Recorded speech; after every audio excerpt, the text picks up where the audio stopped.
إذا بالنسبة للتكوين عنده أهمية كبيرة، خاصة في الاختصاص تاعنا كرة السلة.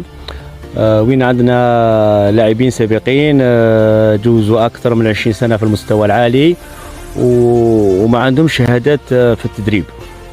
إذا لاعب سابق أكيد راح تساعده في الميدان التدريب، ولكن الشهادة عندها أهمية أكبر من أن تكون اللاعب سابق.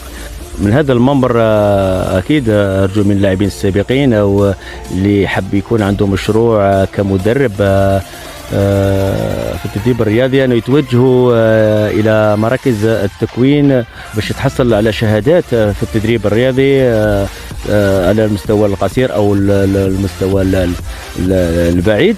وماذا بينا المبادرة هذه تتعمم في كل القطر الجزائري باش يولي عندنا مدربين متميزين ويحققوا نتائج كبيرة على أرض الواقع إن شاء الله.